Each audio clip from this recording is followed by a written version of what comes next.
చేస్తున్న నా తోటి సహ మిత్రులకు ప్రత్యేకమైన వందనాలు అండ్ శుభములు. అదేవిధంగా మా ఆత్మీయ గురువులు విద్యను బోధించి మనం ఈరోజు ఈ స్థాయిలో ఉన్నాము అని అంటే ఆ క్రెడిట్ అంతా సార్ వాళ్ళదే. కాబట్టి వాళ్ళని ప్రథమంగా మనం పూజించుకోవాల్సినటువంటి అవసరత ఎంతో ఉందని 2015 ఒక 15 నిమిషాలు నాకు సమయం ఇవ్వాల్సిందిగా సార్ గారిని, ఎందుకంటే ఇది చాలా ప్రాముఖ్యం. అందరి గురించి ఒక 2 నిమిషాలు నేను మాట్లాడాలనుకుంటున్నాను. అదేమిటంటే 2015వ సంవత్సరంలో మేము ఒక గ్రూప్ క్రియేట్ చేసాం. ఎలాగైనా మన 2003 బ్యాచ్ అంతా సిద్ధమైపోయి మనమందరం ఒకసారి కలవాలని 2015లో గ్రూపు ప్రారంభించాం. కానీ చాలాసార్లు కలవాలనుకున్నాం, కానీ కుదరలా. 6-7 సంవత్సరాలు పట్టింది ఈ రోజు రావటానికి. అంటే ఈ 6-7 సంవత్సరాల్లో మేము ఒక పాఠాన్ని నేర్చుకున్నాం. ఏ విధంగా ప్రిపేర్ అయితే కానీ ఒక ప్రోగ్రాం చేయలేము అని నేర్చుకొని ప్రిపేర్ అయ్యాం, సిద్ధపరిచాం. ఒకరోజు నేను ఇలా ఈ రోడ్డు మీద నుంచి వెళ్తా ఉంటే శ్రీకాంత్ కనిపించాడు. ఏం శ్రీకాంత్ బాగున్నావంటే బాగున్నాను అని అన్నాడు. ఏంట్రా ఇలా మన ఫ్రెండ్స్ అందరిని ఒకసారి చూడాలనుంది, ఎట్లాగైనా గెట్ టుగెదర్ ప్రోగ్రామ్ అరేంజ్ చేద్దాం, అందరినీ కలుద్దాం, అందరినీ ఏర్పాటు చేద్దాం అని ఆలోచించి వెంటనే ఒక్క నిమిషం కూడా ఆలోచించలేదు. దాదాపు 5-6 నెలల క్రితం వెంటనే చలపతిరావు మాస్టర్ గారు, హెడ్ మాస్టర్ గారు అయ్యగారి దగ్గరికి వచ్చాము. సార్ ఇలా మేము అందరం 2003 బ్యాచ్ సార్, మేము అందరం కలుసుకోవాలనుకుంటున్నాం, మీరు పర్మిషన్ ఇవ్వండి అనగానే సహృదయంతో పెద్దవారు మనకి ఎమ్మటనే అవకాశం ఇచ్చారు. అందుని బట్టి సార్కి ప్రత్యేకమైన శుభములు వందనాలు తెలియపరుస్తూ ఉన్నాను. అయితే ఈ ఈవెంట్ జరగడానికి చాలా కష్టపడ్డాం. అందుకు ముందు నన్ను నేను పరిచయం చేసుకోవాలని అనుకుంటున్నా. నా పేరు ఉసురుపాటి కిషోర్. చాలామంది నిరుద్యోగులు ఉన్నారని, వాళ్ళకు ఉద్యోగం అవకాశం ఇవ్వాలని నేను పెద్దగా చదువుకోవాలా, అర్థమైందా? చదువుకోవాలా, జాబ్ చేయట్లా. వృత్తిరీత్యా బిల్డింగ్స్ ప్లానింగ్స్ పనిచేస్తూ ఉంటాను. కాకపోతే చర్చిలో ఒక దేవుని పని చేస్తూ ఉంటాను. సరే, అయితే మొట్టమొదటిసారి వరుస క్రమంలో అయ్యగారుల గురించి చెప్పాలి. వేరే మాస్టర్ గారు సారు నాకు తెలుసు, ఎందుకంటే ఒకరోజు వాళ్ళ ఇంట్లో నిద్రపోయా నేను. కానీ సార్కి గుర్తుందో లేదో తెలియదు, కానీ శ్రీకాంత్ నేను ఇద్దరం ఒకరోజు వెళ్ళి సైన్స్ ఫేర్ గురించి ఆ నైట్ అంతా నిద్ర లేకుండా డ్రాయింగ్స్ వేసి, ఆదిలక్ష్మి మేడం గారు రైటింగ్ ఎవరు బాగుంటుందరా, ఎవరు బొమ్మలు బాగా వేస్తారని అంటే శ్రీకాంత్ నా పేరు చెప్పడం జరిగింది. మేమిద్దరం ఎన్నికయ్యి వాళ్ళ ఇంటి దగ్గర ఉండి నైట్ అంతా కష్టపడి ఆ నైట్ అంతా సారు అంటే మాకు విద్య బోధించలేదు, కానీ మాకు ఒక గుర్తింపు రావడానికి ప్రథమంగా సారు మాకు ఎంతో ప్రోత్సాహాన్ని అందించారు, వేరే మాస్టర్ గారు. ఆ తర్వాత వరైటర్ మాస్టర్ గారు చాలా మంచివారు. ఆయన అప్పుడు ఎలా ఉన్నారో ఇప్పుడు కూడా అలానే ఉన్నారు. అప్పుడు ఎంత మౌనంగా ఉన్నాడో ఇప్పుడు కూడా అలాగే మౌనంగా ఉన్నారు. సార్ని చూస్తే చాలా జాలేసిద్ది. అంటే ఆయన చూసి జాలి పడేంత స్థాయిలో నేను లేను, కానీ సార్ మొహం చూస్తేనే నాకు ఎందుకో జాలి అనిపించింది. చాలా మంచివారు, మంచి క్వాలిటీస్ గలవారు అన్నట్టుగా సారు నాకు అనిపిస్తూ ఉంటారు. ఆ తదుపరి రవికాంత్ మాస్టర్ గారు. ఇటీవల నేను సినిమాలు అయితే చూడను, కానీ వింటున్నారా అందరూ వింటున్నారా?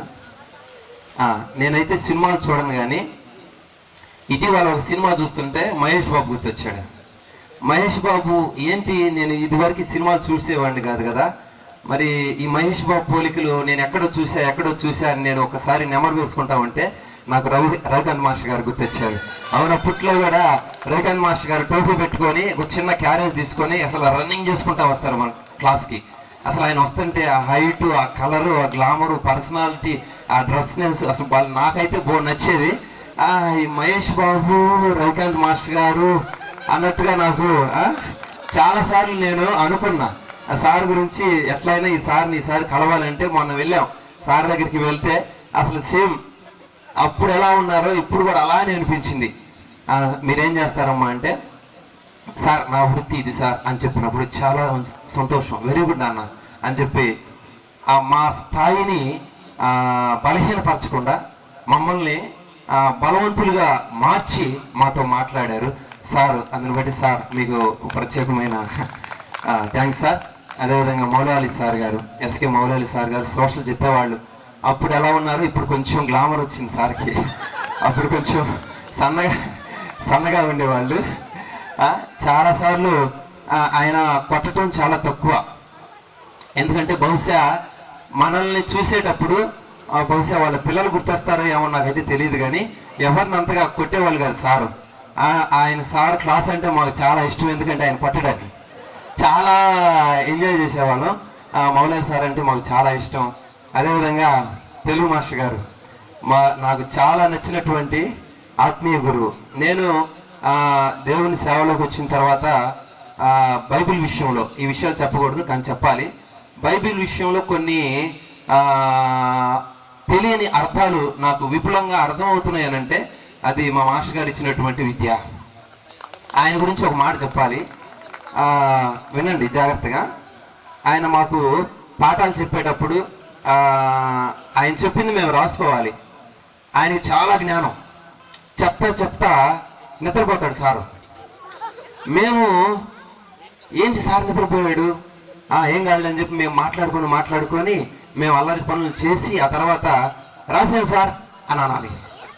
వెంటనే సారు నిద్రలేచి రాశారంటరా, ఎక్కడ దాకా రాశారు అని, సార్ బారిస్టర్ పార్వతీశం అనగానే వెంటనే దాని తర్వాత ఏది అనేది ఆయన నిద్ర లేచి కూడా కంటిన్యూషన్ చేస్తాడు. చాలా జ్ఞానం కలిగినటువంటి వ్యక్తి మా మాస్టర్ గారు. దాన్ని బట్టి మనమేం నేర్చుకోవాలి అని అంటే, మీకు వచ్చినటువంటి ఆ జ్ఞానం లేదంటే ఆ విద్య, ఆ టాలెంట్ని నిద్రపోయినా కానీ లేపినప్పుడు దాన్ని విపులంగా అంటే అనర్గళంగా మళ్ళీ దాన్ని వివరించే జ్ఞానంతో మీరు ఉండాలి, మేము ఉండాలి అన్నదే సార్ గారి ఉద్దేశమేమో. అందుకంటే ఆయన్నే మనం ఇన్స్పిరేషన్గా తీసుకోవాలి. తర్వాత పెద్దవారు సార్ సుబ్బారావు మాస్టర్ గారు వచ్చినప్పుడు ఆయన గంగం సెంటర్ నుంచి నడుచుకుంటూ వచ్చేవాళ్ళు.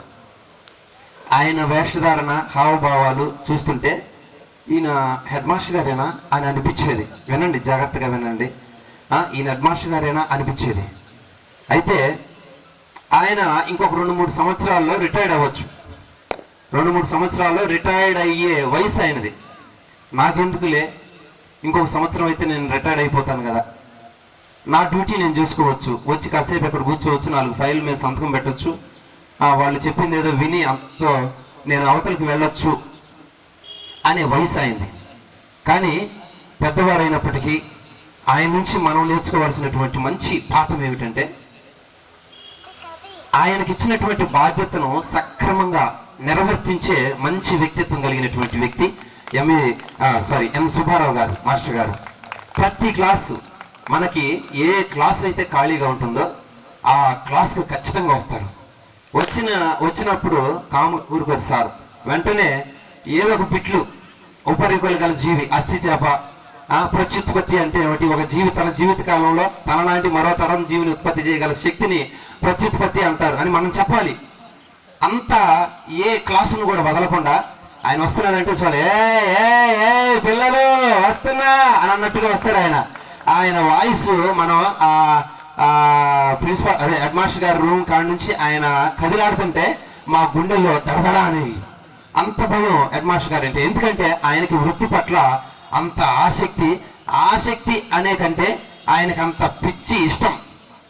కాబట్టి ఎంతో ఆసక్తితో తన వయసును కూడా లెక్క చేయకుండా అంత దూరం నుంచి కూడా వచ్చి మనకి పాఠాలు నేర్పించి ఒక్క పీరియడ్ కూడా ఖాళీగా లేకుండా చూస్తూ మనల్ని ఈ స్థాయికి రావడానికి ఒక ప్రధాన ఉపాధ్యాయులుగా, ప్రధాన వ్యక్తిగా మనల్ని ప్రోత్సహించి ఎంకరేజ్ చేసి విద్యను బోధించినటువంటి గొప్పవారు మాస్టర్ గారు ఎం సుబ్బారావు గారు. మొన్న వాళ్ళ ఇంటి దగ్గరికి వెళ్తే అసలు ఒక ఉపాధ్యాయుల ఇంటికి వెళ్ళాము అన్న ఫీలింగ్ మాకు రాలా. వాస్తవం, ఒక హెడ్ మాస్టర్ గారి ఇంటికి వెళ్తే ఆయన ఏమంటాడు, మనల్ని చూసి అరే నువ్వేం చేస్తున్నారు అంటే, సార్ నేను ఇది సార్ అని అంటే ప్రయోజకులు అయిన వారిని మెచ్చుకుంటారు సహజంగా. ప్రయోజకులు కాని వారిని, నాలాంటి వారిని ఏమనాలి? నువ్వేం చేస్తున్నావు అంటే, సార్ నేను బిల్డింగ్ వర్క్ సార్ అని అంటే, అదవా ఏదరా అదేనా అని అంటాడేమో అని చెప్పి నేను బాధపడ్డా. వాస్తవం. కానీ అసలు ఆ పూజ్యులు, ఆ గురుదైవులు కాకుండా ఒక తండ్రిలాగా మమ్మల్ని ప్రేమగా ఇంట్లోకి ఆహ్వానించారు ఆయన. రండనా, రణమ్మా, రండనా అంటే ఒక సాధారణమైనటువంటి జీవితాన్ని జీవిస్తున్నారు హెడ్ మాస్టర్ గారు. నాకు చాలా సంతోషం వేసింది. నా ఇంటికి వెళ్ళినట్టే నాకు అనిపించింది, ఆ ఫీలింగ్ వచ్చింది. అమ్మగారు కూడా, ఆ మేడం గారు కూడా వాళ్ళు ప్రేమించిన విధానం అసలు నేను వర్ణించలేను, వివరించలేను. వాళ్ళు వెంటనే తినుబండారాలు ఇచ్చారు, తినడానికి ఇచ్చారు, మంచినీళ్ళు ఇచ్చారు, డ్రింక్స్ ఇచ్చారు.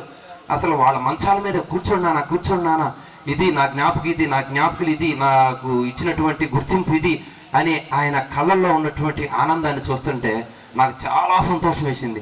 ఒకవేళ నేను కూడా ప్రయోజకుడిని అయ్యి, మాస్టర్ గారు నేను ఇలా అయ్యాను మాస్టర్ గారు అని చెప్పాలన్నంత ఆశ కలిగింది. కానీ నాకు వయసు అయిపోయింది, క్షమించండి, ఇక నేనేం చేయలేను, నా పని నాదే. కాబట్టి అలాంటి మంచి వ్యక్తిత్వం ఉన్నటువంటి హెడ్ మాస్టర్ గారు మనకి ప్రధానోపాధ్యాయులుగా ఉండటం మనకి నిజంగా గర్వకారణం. అదేవిధంగా నెక్స్ట్ కేఎస్వి ప్రసాదరావు మాస్టర్ గారు 8th క్లాస్లో ఉన్నప్పుడు కొన్ని దినాలు మనకి హెడ్ మాస్టర్ గారు కూడా పనిచేశారు. చివరిలో మనకు మ్యాథ్స్ చెప్పేవాళ్ళు. ఆయనకి తెలియకుండానే ఆయన సైన్ని నేను కాపీ కొట్టేవాడిని. ఆయనకి తెలియదు, ఆయన అందరికీ మార్కులు కొట్టేవాళ్ళు, నాకు మ్యాథ్స్ రావు. అది 5 సంవత్సరాలు కవర్ చేశా, ఎవరికి తెలియదు. పబ్లిక్ ఎగ్జామ్లో ఒక అమ్మాయి నాకు అది చూపించకపోయినట్టుగా నేను ఫెయిల్ అయ్యేవాడిని. నేను అందరి దృష్టిలో ఈడు బ్రిలియంట్ రా, ఈడు ఇంటెలిజెంట్ రా, ఈడు చదువుతాడు రా అని ఇప్పుడు కూడా అనుకుంటున్నారు. కానీ నాకు అన్నీ వచ్చు. తెలుగులో 90-95 వచ్చు, కానీ మ్యాథ్స్లో 18-16 అటు వచ్చాయి. నిజం, వాస్తవం. అయితే ఈ మ్యాథ్స్ని ఎలా కవర్ చేయాలని చెప్పి నేను అనుకున్న సమయంలో సార్ చూడకపోతే చూస్తే నన్ను తిడతాడన్నట్టుగా నేనే మార్కులు కొట్టేసుకొని ఆయన సైన్ని నేను దాన్ని ఏమంటారు ఫోర్జరీ చేసేవాడిని. సేమ్ ఆయన ఎలా అయితే సైన్ పెట్టేవాళ్ళు నేను అలా పెట్టి సార్ని నేను మోసం చేశాను. సార్ నన్ను క్షమించండి సార్, ఎందుకంటే నాకున్నటువంటి టాలెంట్ అది. నాకు అప్పుడు నాకున్న స్థాయిని బట్టి, నాకున్న స్థితిని బట్టి నేను నిన్ను మోసం చేశాను, నన్ను క్షమించండి సార్. మైక్ పెట్టి నిన్ను అరెస్ట్ చేయాలి అర్జెంటుగా. తప్పకుండా సార్, ఫోర్జరీ నేరం కదా. అవును సార్. అలా సార్ని నేను క్షమాపణలు వేడుకుంటున్నాను. అదేవిధంగా చలపతిరావు మాస్టర్ గారి గురించి ఇందా చెప్పాను. ఎంతో మంచి మనసుతో మనకి ఈ అవకాశం ఇచ్చారు. ఈ అవకాశాన్ని ఇయటమే కాదు, మమ్మల్ని చాలా ఎంకరేజ్ చేశారు, ప్రోత్సహించారు. మీరు తప్పకుండా రావాలి సార్ అంటే, ఖచ్చితంగా వస్తాను నాన్న, మీరు చేసుకోండి అని ఆయన ప్రతి క్షణం చిరునవ్వుతో మాట్లాడుతున్నాడు. అది నాకు చాలా ఆనందం వేసింది. మాతో కలిసి ఫోటో దిగారు. చాలా సంతోషం నాన్న అని మమ్మల్ని ఎంతో ఎంకరేజ్ చేసి ఈ అవకాశాన్ని ఇచ్చినటువంటి చలపతిరావు మాస్టర్ గారికి ప్రత్యేకమైనటువంటి ధన్యవాదాలు. అదేవిధంగా ఇంకొక ప్రధానమైనటువంటి గురువు ఎంవి సుబ్బారావు మాస్టర్ గారు. ఈయన గురించి చెప్పాలంటే, నాన్న కాళ్ళు ఇప్పుడు పడుతున్నాయా, కూర్చుంటావా సరే, వాడు నాలాగే. అయితే ఎంవి సుబ్బారావు మాస్టర్ గారు, ఆయన గురించి మీకు ఒక ఆసక్తికరమైనటువంటి సంఘటన చెప్పాలి. అదేమిటనంటే, ఎంవి సుబ్బారావు మాస్టర్ గారు ఆయన మ్యాథ్స్ లెక్కలు రానటువంటి వాడికి, ఏమీ చేతగానటువంటి ఒక వ్యక్తికి ఆయన ఒక చేతగాని వాడులాగా తయారవుతాడు.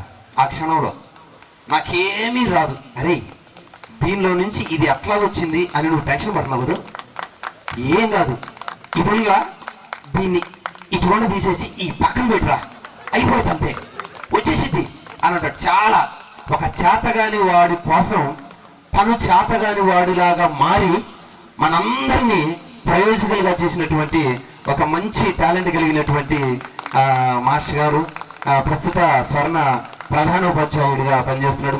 మొన్న మేము వెళ్ళినప్పుడు మమ్మల్ని చాలా ప్రేమగా ఆహ్వానించడమే కాదు, మిగతా ఉపాధ్యాయులందరూ రండమ్మా, రండి చిన్న, రండి శ్రీకాంత్, రండి కిషోర్ అని అంటే, సార్ మాత్రం రండిరా, ఇక్కడ కూర్చోండిరా అని అన్నాడు. అంటే ఆయనకి మా మీద ఉన్నటువంటి ఆ శిష్యరకం, లేదంటే ఆ చనువు నాకు భలే సంతోషాన్ని ఇచ్చింది. అవును కదా, మా మాస్టర్ కదా, ఆయన రే అన్నాడంటే మేము ఆయనకి దగ్గర వాళ్ళం అన్న ఫీలింగ్ నాకు వచ్చింది.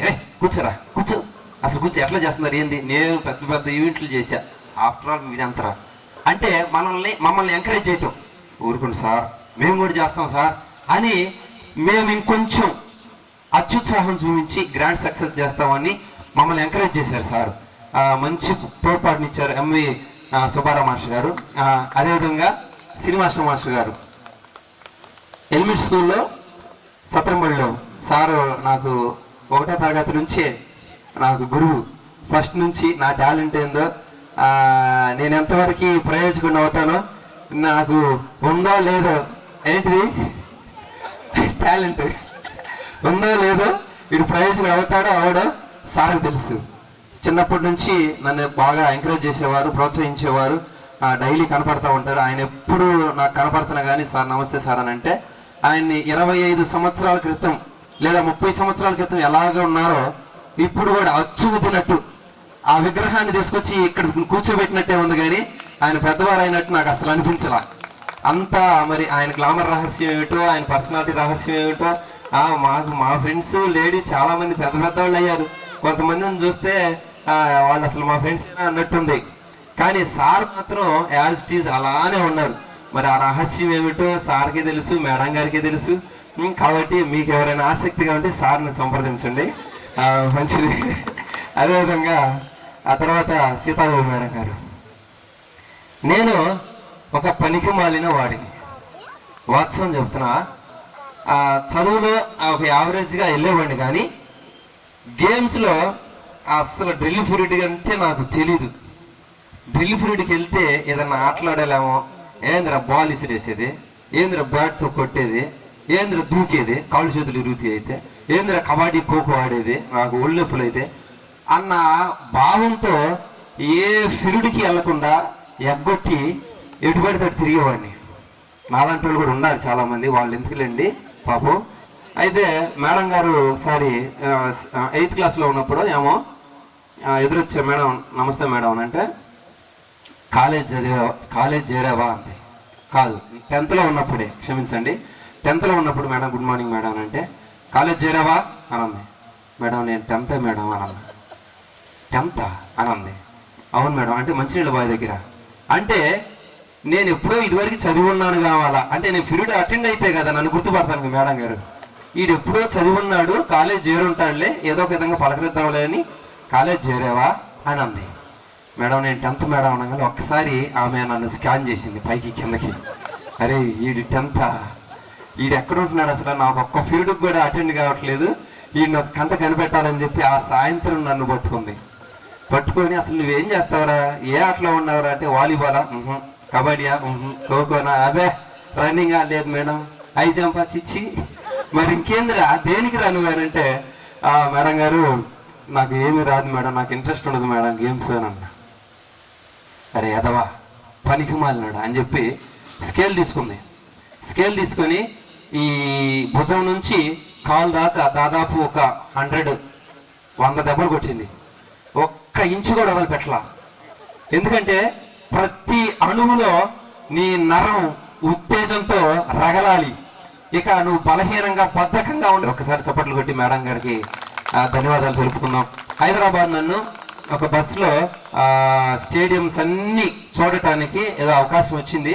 దానికి మేడం గారితో సహా నన్ను జూనియర్ భట్టు అనే అబ్బాయిని, మా ఇద్దరిని తీసుకెళ్ళి హైదరాబాద్ మొత్తం నాకు చూపించారు. ప్రతి స్టేడియం మేడం నాకు చూపించారు. అప్పుడు ఒలింపిక్స్ జరుగుతూ ఉన్నాయి. హైదరాబాద్ అంటే ఏందో తెలియని నాకు ఆ ప్రదేశం అంతా చూపించి ఒక మొదటి స్టెప్ ఎక్కించారు మేడం గారు. ఎవరైనా గుర్తుపడతారేమో అని నేను అనుకుంటా, కానీ మేడం గారు ఎవరిని గుర్తుపట్టలా, నన్ను గుర్తుపట్టింది ఆ రోజు. మేడం నమస్తే మేడం అని చెప్పి 2 చేతులు దండం పెడితే, నీ మొహం ఎక్కడ చూసినట్టుందిరా అంది. చాలా సంతోషం వేసింది. కొంచెమన్నా గుర్తుంటే చాలు, ఎందుకంటే వాళ్ళు మన గురువులు కాబట్టి, ఏదో ఒక టాలెంట్ని బయట పెట్టే గురువులు కాబట్టి. అంత మంచివారు, టాలెంటెడ్ మేడం. ప్రతి అణువు వదలకుండా మనందరూ ఏ ఒక్కరిని కూడా వదిలిపెట్టలే మేడం, అందరిని కొట్టింది కాబట్టి మనం ఈరోజు ప్రయోజకులుగా ఉన్నాం. అదేవిధంగా ఇందాక పొన్ని మాస్టర్ గారు లేరు, చివరిసారిగా పొన్ని మాస్టర్ గారు, ఆయన గురించి చెప్పాలంటే ఆయన ఒక సింహం. చప్పట్లు కొట్టిన ఒకసారి. ఆయన ఒక సింహం. అప్పట్లో బండి కొని, ఆ బైక్ కొని, బైక్ మీద వచ్చి దడదడలాడిచ్చాడు. అప్పట్లోనే అమ్మో సింహం వస్తుందరా అని చెప్పి మా గుండెలు ఆ బైక్ శబ్దాన్ని అక్కడే విని మేము ఇక్కడే అసలు వణుకుతా ఉండేవాళ్ళం. అంత భయం. ఎందుకంటే ఆ షేకు ఇచ్చాడు. ఎందుకు కాబట్టే మనం ఇలా ఉన్నాం. అప్పట్లోనే ఆ సారు మంచి టాలెంట్, సోషల్ చెప్పారు, ఇంగ్లీష్ చెప్పారు. నేను కేబీ ప్రశ్నాపత్రాల మీద కిషోర్ బాబు అని రాయకుండా కేబీ అని రాసేవాడిని. ఎరా కేబీ లేమ్మా అని చెప్పి సార్ నన్ను గుర్తుపడతాడా లేదా, కొడతాడా లేదా, ఆయన చూద్దాం ఒకసారి రాసి చూద్దాం అని చెప్పి కేబీ అని రాసినా కానీ పాపం చిరునవ్వుతో నవ్వుతా, ఎరా నువ్వు కేబీ అని పేరు అని చెప్పి ముందు మనిషిని ప్రేమతో పలకరించి నవ్వు మొహంతో కొడతారు సార్ మంచి టాలెంటెడ్. అప్పటి నుంచి ఇప్పుడు దాకా మనం అనుకునేవాళ్ళం సార్ బండి నడుపుతున్నాడు, అసలు ఆ బండి ఎట్టుండిద్దో, దాన్ని ఎట్లా అంటే ఆ బండి వెళ్ళిద్దో అని చెప్పి మేము ఆసక్తిగా చూసేవాళ్ళం. హిందీ మాస్టర్ దగ్గర ఎక్సెల్ బండి ఉంటే అది కోడూరు సురేష్ నడుపుతూ ఉండేవాడు. ఎక్కడికి కావాలన్నా కోడూరు సురేష్ని పిలిపించేవాడు హిందీ మాస్టర్. అరే ఈ బండి వేసుకుని వెళ్ళి అక్కడ సెంటర్కి వెళ్ళి ఐదా అని అంటే సురేష్ ఎక్సెల్ బండి నడుపుతూ ఉంటే ఒరే ఇది అట్ట సాధ్యమైందిరా ఈ బండి నడపటం, వాడు ఎట్ట పోతుంది, 2 గాళ్ళు బండి ఇంజిన్తో ఎట్లా పోతుంది, అసలు ఈ పున్నయ్య మాస్టర్ గారు చూస్తే పెద్ద బండి, కోడూరు సురేష్ ఏమో చిన్న బండి, హిందీ మాస్టర్ గారు ఏమో ఇంకా చిన్న బండి, అసలు ఎట్లా మేము ఏమైనా నడపగలుగుతామా అని ఎంతో భయపడ్డాం. కానీ ఇప్పుడు బైక్లే కాదు, కారులే కాదు, ఇంకా పెద్ద పెద్ద వాహనాలు కూడా నడిపే టాలెంటు ప్రథమంగా సార్ నుంచే మనం నేర్చుకున్నామేమో. ఇంకా ఆ విద్య విషయంలో, జ్ఞానం విషయంలో, మనల్ని క్రమశిక్షణ పెట్టే విషయంలో, ప్రతి విషయంలో హిందీ మాస్టర్ పున్నయ్య మాస్టర్ గారు ఎంతో ఎంకరేజ్ చేశారు. అదేవిధంగా చివరిగా 2 మాటలు చెప్పి ముగిస్తాను. ఎవరైనా బోర్ కొడుతుంటే చెయ్యొద్దండి, పర్వాలేదు. బోర్ కొడుతుందిరా దయచేసి దిగురా అనేవాళ్ళు ఉంటే లేదు కదా. చివరిగా ఈ ఆనందమైనటువంటి విషయంలో విషాదమైనటువంటి ఒక విషయం ఏమిటనంటే, హిందీ మాస్టర్ గారు ఒక కేపీజే అబ్దుల్ కలాం ఆయన్నే చూశాను, ఆ తర్వాత హిందీ మాస్టర్ గారినే చూశా. ఎందుకంటే ఆయన అన్నిట్లో జ్ఞానం కలిగినటువంటి వారు. ప్రతి విద్య, ప్రతి సబ్జెక్టు, సైన్స్ వచ్చు, సోషల్ వచ్చు, మ్యాథ్స్ వచ్చు, హిందీ వచ్చు, ఇంగ్లీష్ వచ్చు, ఇక నాకు రానిదంటూ ఏదీ లేదు అన్నట్టుగా మనల్ని ఎంతో ఎంకరేజ్ చేసి ప్రతి సబ్జెక్టుని మనకి ఆ యొక్క ట్యూషన్లో నేర్పిస్తూ, ఏ ఒక్క మాస్టర్ దగ్గర మనం దెబ్బలు తినకుండా ఆయన మన నిమిత్తమై ఒక దెబ్బ తిని మనల్ని ప్రయోజకులుగా చేసినటువంటి ఒక మంచి ఉత్తమమైనటువంటి ఉపాధ్యాయులు హిందీ మాస్టర్ గారు, నాగేశ్వరరావు మాస్టర్ గారు. ఈ సమయంలో లేకపోవడం చాలా బాధ, విచారకరమైనటువంటి విషయం. ఆయన కనుక ఉన్నట్లయితే ఇంకా ఎంతోమంది విద్యార్థుల్ని, ఎంతోమందిని ప్రయోజకులుగా తీర్చిదిద్దేవాడని నా ఆశయం. అదేవిధంగా లక్ష్మణ మాస్టర్ గారు కూడా ఈ సమయంలో లేరు, ఆయన కూడా చనిపోయారు. ఆయన కూడా చాలా లయన్, సింహం లాంటి వాడే. ఆయన ఫేస్లో నేను ఎప్పుడు నవ్వు చూడలా. ఎందుకంటే మనం ఎక్కడ నవ్వుతామో, ఎక్కడ మన జీవితం నవ్వులు పాలైద్దో అన్నట్టుగా ఆయన కోపంగా ఉండి మనలో కసిని పెంచినటువంటి వ్యక్తి లక్ష్మీనారాయణ మాస్టర్ గారు. ఒకసారి గుడ్ మార్నింగ్ సార్ అని మేమంటే ఏకాంతన కోపంగా వచ్చాడు. ఆయన ఎక్కడ ఏ కోపం ఎక్కించుకొని వస్తాడో మనకు తెలియదు.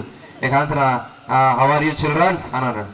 ఫైన్ సార్ అని అంటే నన్ను లేపాడు. లేరా అన్నాడు. ఏం సార్ అని అంటే ఏమన్నావు ఎవరు? ఫైన్ సార్ అన్నాను సార్ అన్నా. ఫైన్ స్పెల్లింగ్ రాయ్ అని చెప్పి చాప్లీస్ ఇసిరిచ్చాడు. ఇక ఆ చాప్లీస్ అక్కడ ఉన్న దేవుడు ఆడుకొని ఆ చాప్లీస్ తీసుకొని బోర్డు మీద FAI అని రాశా, ఫైన్ అని రాశా. ఈ కాంతన డస్టర్ తీసుకొని, కర్ర తీసుకొని చేత్తో రేలేసాడు. అసలు ఎవరి మీద కోపం నాకైతే తెలియదు, కానీ ఆ కోపం అంతా, కసి అంతా, బీపీ అంతా నా మీదకి పోయింది.